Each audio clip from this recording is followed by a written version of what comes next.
कथाशिल्पी इमरान शाह को शहीद मोजम्मिल हक स्मारक मातृभाषा पुरस्कार।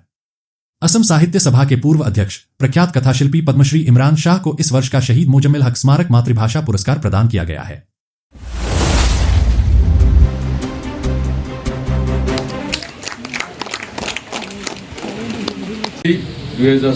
বৰ্ষৰ শহীদ মোজামিল হক স্মাৰক মাতৃভাষা বঁটাৰ বাবে মনোনীত অনন্য শিল্পীৰ অনন্য হ'ব।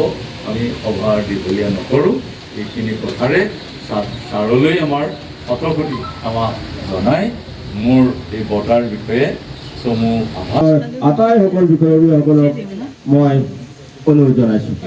আদৰণি জনাবৰ কাৰণে আমি আমাৰ কেন্দ্ৰীয় মুখ্য উপদেষ্টা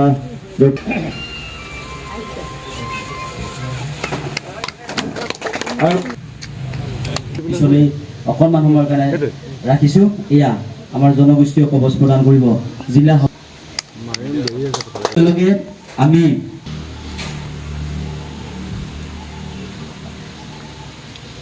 সকলোৱে আমাৰ পৰিষদৰ দৰং জিলা সমিতিৰ বিষয়ববীয়াসকলক এই অংগবস্ত্ৰ প্ৰদান কৰিবৰ কাৰণে অনুৰোধ জনাইছোঁ। পত্ৰ অৰ্পণ কৰিলোঁ, আমাৰ সকলোৱে সহযোগিতা কৰক।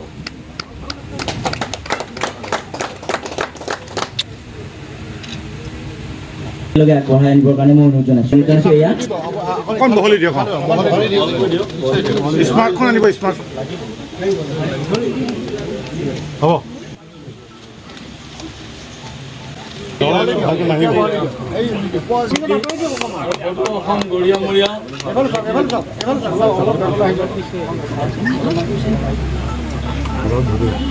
জাপিটো পিনাই দিয়ক না, বেছি তললৈ হৈছে, এখন মানুহ ন এখন কিনাৰ দিয়ক, কিনাৰ দিয়ক।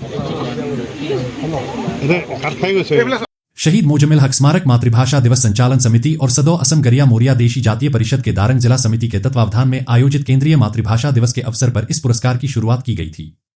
रविवार को दारंग जिले से आए प्रतिनिधि दल ने कथाशिल्पी इमरान शाह को यह पुरस्कार उनके शिवसागर स्थित धायल निवास पर एक विशेष कार्यक्रम में प्रदान किया। इस पुरस्कार में अंगवस्त्र, एक जपी, एक स्मारक, अभिनंदन पत्र, सराई और नकद राशि शामिल है। उल्लेखनीय है कि असम के माध्यम आंदोलन के पहले शहीद मोजम्मिल हक की स्मृति में शहीद मोजम्मिल हक स्मारक मातृभाषा दिवस संचालन समिति और सदो असम गरिया मोरिया देशी जातीय परिषद दारंग जिला समिति ने 2008 से हर वर्ष 6 अक्टूबर को केंद्रीय मातृभाषा दिवस के रूप में मनाने की शुरुआत की थी। इस मातृभाषा दिवस के अवसर पर आयोजक समिति द्वारा शुरू किया गया शहीद मोजम्मिल हक स्मारक मातृभाषा पुरस्कार इस वर्ष कथाशिल्पी इमरान शाह को प्रदान किया गया। स्वास्थ्य कारणों से कथाशिल्पी इमरान शाह 17वें केंद्रीय मातृभाषा दिवस समारोह में उपस्थित नहीं हो सके, इसलिए आयोजक समिति के एक प्रतिनिधि दल ने उनके निवास पर एक संक्षिप्त कार्यक्रम आयोजित कर यह पुरस्कार प्रदान किया।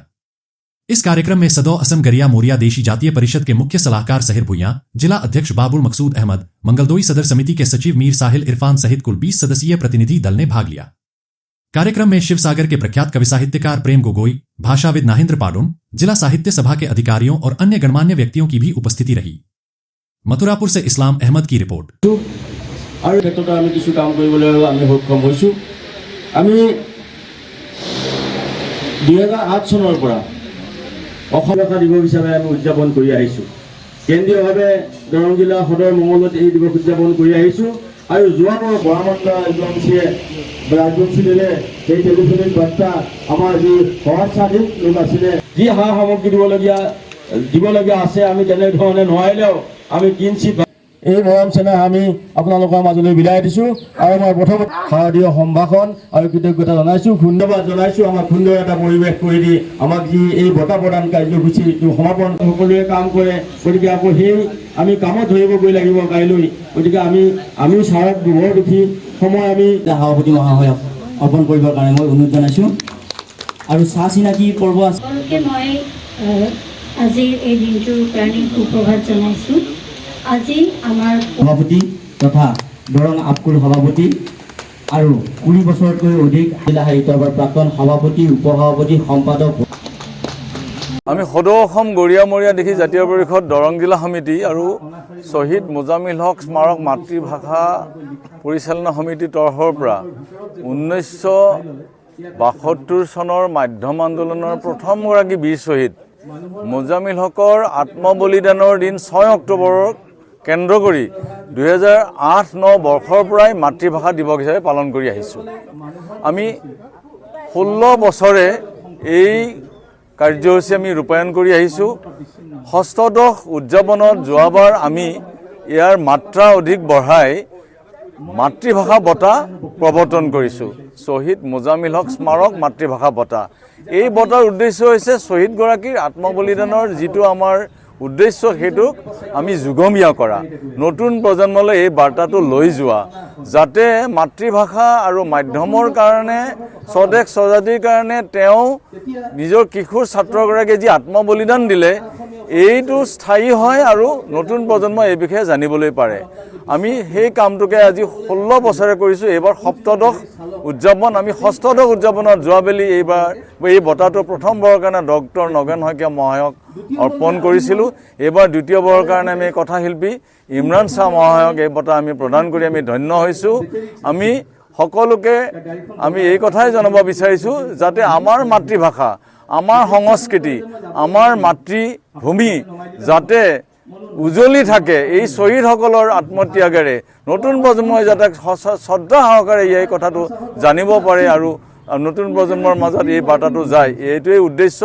আমি সদৌ অসম গৰিয়ামূৰীয়া দিশী জাতীয় পৰিষদ দৰং জিলা সমিতিয়ে এইবাৰ সপ্তদশ কেন্দ্ৰীয় কাৰ্য হিচাপে এইটো ৰূপায়ণ কৰিছিলোঁ। 6 অক্টোবৰৰ দিনা মঙলদৈত উদযাপন হৈ গ'ল, কিন্তু ছাৰে বাৰ্ধক্যজনিত কাৰণত এই উৎসৱলৈ যাব পৰা নাই কাৰণে আজি আমি ইয়ালৈ আহি ঠাইআলিত তেখেতৰ বাসগৃহত এই বঁটা দি আমি ধন্য হৈছোঁ। ইয়াৰ লগত আছে এটা স্মাৰক বঁটা, এখন চেলেং, এখন অংগবস্ত্ৰ, এখন জাতীয় গামোচা, এখন জাতীয় আমাৰ কবচ আৰু অন্যান্য বহু সামগ্ৰী আৰু কিছু ধনৰ টোপোলা।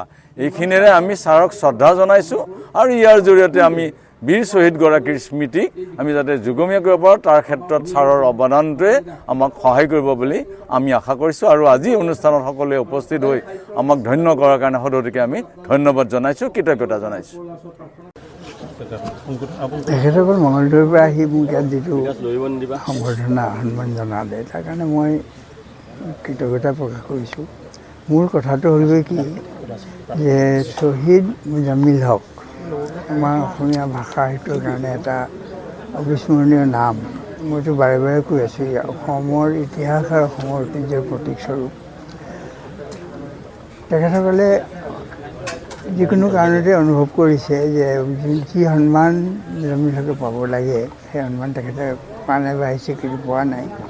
কথাষাৰ বোধহয় তেনেকুৱা নহয়, হ'লেও যিহেতু তেখেতে সদৰি কৰিছে গতিকে এই বিষয়ত আমি সাৱধান হ'ব লাগে। আৰু মোজামিল হক এটা নাম যাৰ লগত আমাৰ নিচিনা মানুহৰ নাম জড়িত হোৱাটো আমাৰ কাৰণে সৌভাগ্যৰ কথা বুলি ভাবিছোঁ। আৰু সেই যিটো প্ৰচেষ্টা, এই প্ৰচেষ্টা যাতে অব্যাহত থাকে আৰু ইয়াতকৈ বেছিকৈ হয় মই সেইটো আশা কৰিছোঁ। সম্বন্ধৰ কথাটো কৈছিলে যে আপোনাৰ পুৰণি সম্বন্ধ নাই, এইটো বিশেষ হেৰি নহয়। আৰু মঙলদৈ বহুত মানুহৰ লগতে মোৰ বন্ধুত্ব আছে আৰু আনহাতেদি মঙলদৈৰ লগতো শিৱসাগৰৰ বন্ধু আছে।